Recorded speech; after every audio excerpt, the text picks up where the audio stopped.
میراث، ان 3 کاموں میں سے کوئی ایک کام نہ کر لے اس کا قتل نہیں کیا جا سکتا۔ وہ 3 کام کیا ہیں؟ جن میں سے کوئی ایک کام اگر کر لے تو مسلمان کا قتل بھی پھر جائز ہے۔ وہ 3 کام کیا ہیں؟ اللہ کے نبی نے فرمایا السیب الزانی، پہلا کام شادی شدہ مرد کسی عورت کے ساتھ زنا کرنا۔ کنوارے لوگوں کی سزا کیا ہے جو زنا کریں؟ 100 کوڑے مارے جائیں گے۔ اگر مرد ہے تو دوڑا دوڑا کے مارا جائے گا پتھر سے، اور جب تک مر نہیں جائے پتھر اس وقت تک مارا جائے گا۔ وہ 100 کوڑے مارے جائیں گے۔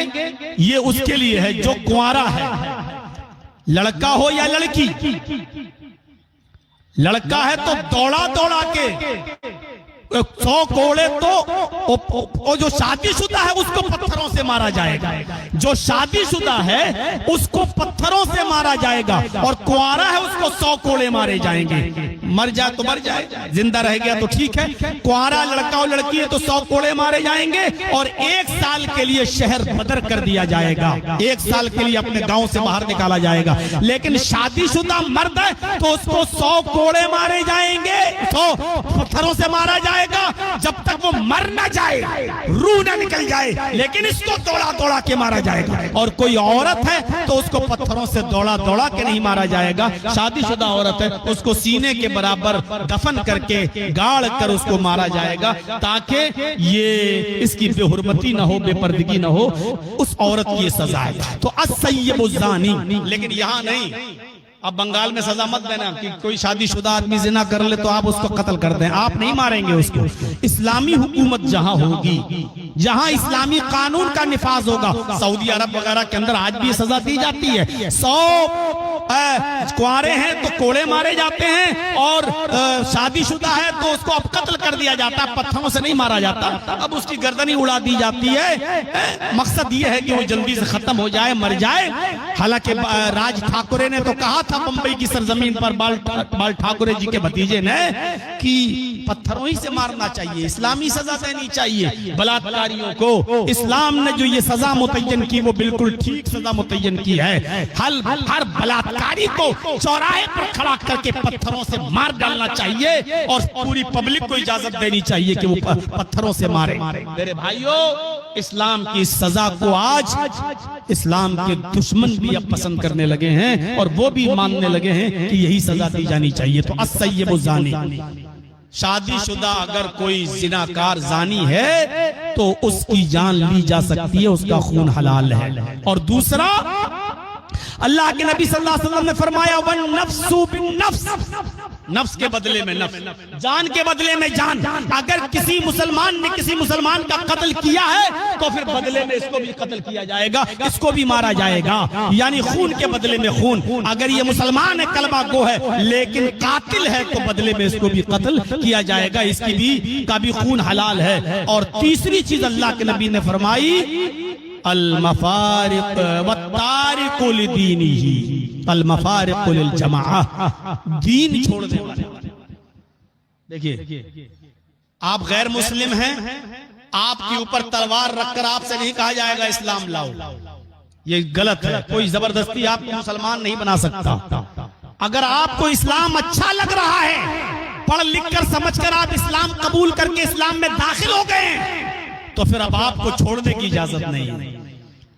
یا تو آپ لائیں نہیں، آپ اسلام نہ لائیں، زبردستی کوئی مسلمان نہیں کرے گا آپ کو، لیکن اگر آپ کو اسلام کے محاسن اور خوبیاں اچھی لگی اور آپ نے اسلام قبول کر لیا تو اب آپ چھوڑ نہیں سکتے۔ اگر اسلام قبول کرنے کے بعد کوئی شخص دین کو چھوڑتا ہے، مذہب کو چھوڑتا ہے، تو پھر اس آدمی کا بھی قتل جائز ہے، اس آدمی کا بھی خون بہانا جائز ہے، اس آدمی کی بھی گردن اڑانا جائز ہے۔ تو اللہ کے نبی نے فرمایا کوئی مسلمان کسی مسلمان کو قتل نہیں کر سکتا، جائز نہیں۔ تو لا الہ الا اللہ، وہ جملہ آپ نے فرمایا شققت قلبہ، تو نے کیا اس کے دل کو چیر کے دیکھ لیا تھا؟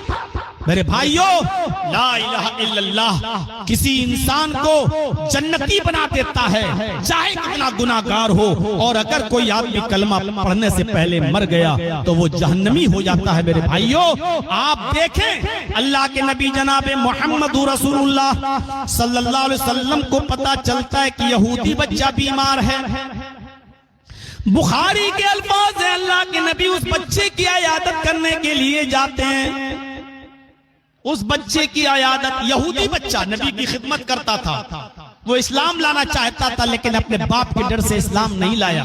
وہ بچہ بیمار ہو گیا، اتنا بیمار ہو گیا کہ بچنے کی امید نہیں رہی۔ اللہ کے رسول اس یہودی بچے کو دیکھنے کے لیے اس کے گھر چلے گئے، اس کے باپ نے اندر آنے کی اجازت دی، آپ اس بچے کے سر کے پاس بیٹھ گئے، آپ نے اس بچے کی حالت دیکھی، اس بچے کی حالت آپ کے اوپر بوجھ بن رہی تھی، گرا گزر رہی تھی، آپ سمجھ گئے کہ یہ بچہ سانسیں لے رہا ہے، بچے گا نہیں۔ آپ کو فکر ہوئی 12 سال کا بچہ ہے، اس حال میں مر گیا تو کہاں جائے؟ آپ نے اس بچے سے کہا قل لا الہ الا اللہ یا غلام، آئے میرے خادم، آئے خدمت کرنے والے میرے ساتھی، آئے غلام، آئے بچے، لا الہ الا اللہ کہہ دو، لا الہ الا اللہ پڑھ لو، زبان سے کہہ دو۔ اس بچے نے اللہ کے رسول کا چہرہ دیکھا اور اس کے بعد میں اپنے باپ کو دیکھنے لگا، گویا کہ وہ یہ چاہ رہا تھا کہ میرے باپ اگر خوش ہوں تو میں اسلام لے آؤں، میں کلمہ پڑھ لوں۔ اس نے اپنے باپ کا چہرہ دیکھا، باپ سمجھ گئے کہ میرا بیٹا میری پرمیشن چاہتا ہے، زندگی بھر ہم اس کو ڈانٹتے رہے، وہ اسلام کی خوبی نبی کی بات کرتا تھا تو میں ڈانٹ دیتا تھا، لیکن آج بھی مرنے سے پہلے میرے بچے کا دل میرے اپنے نبی کے اوپر، اس رسول اللہ کے سامنے بیٹھ کر بھی نبی کا چہرہ دیکھ رہا انہی کی طرف ہے۔ تو کہنے لگے اس کے باپ، بیٹا ابو القاسم کی اطاعت کرو، تم ان کی بات مان لو، تمہارا بھی تو دل یہی تھا نا، بات مان لو۔ جیسی باپ کی طرف سے پرمیشن ملی، اس بچے کے منہ سے جملہ نکلا، اشہد ان لا الہ الا اللہ وان محمدن عبدہ ورسولہ، کلمہ پڑھ لیا۔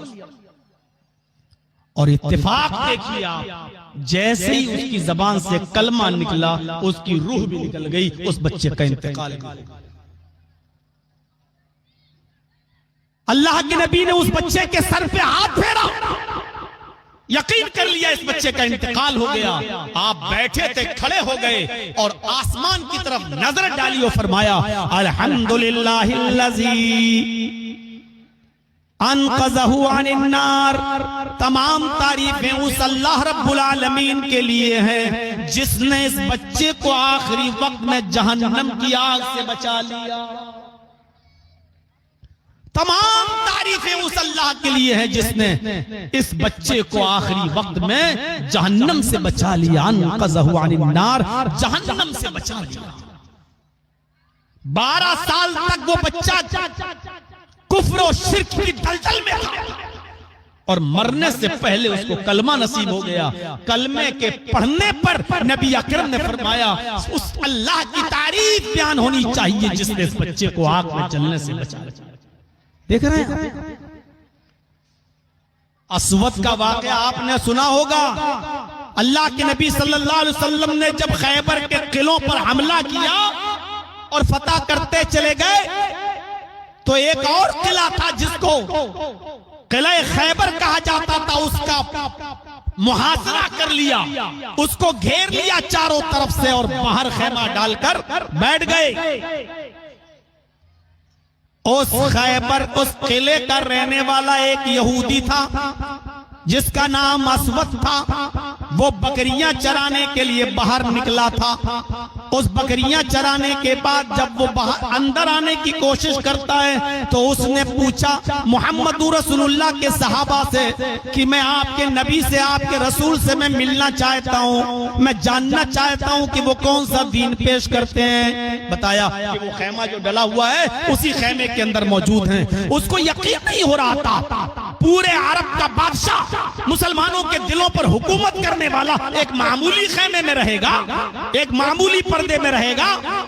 وہ گیا، اس کو بڑا تعجب ہوا کہ زمین پر ایک چٹائی بچھی ہوئی ہے، اور عرب کا بادشاہ اس چٹائی کے اوپر بیٹھا ہوا ہے، یہ ان کے پاس جاتا ہے، اس وقت کہتا ہے کہ آپ کیا تعلیم دیتے ہیں، آپ کا دین کیا ہے؟ اللہ کے نبی نے بتایا کہ میرا دین یہ ہے کہ اللہ کے علاوہ کسی کی عبادت نہ کی جائے، اس کے علاوہ کسی کے سامنے سجدہ نہ کیا جائے، اور میں اللہ کا رسول ہوں، میرے بتائے ہوئے طریقے پر لوگ چلیں، میں جو بھی بتاتا ہوں اللہ کے حکم سے بتاتا ہوں۔ اس آدمی کو آپ کی باتیں اچھی لگی، کہا اے محمد صلی اللہ علیہ وسلم اگر آپ کی بات مان لوں اور اسلام لے آؤں تو میرے لیے کیا ہے؟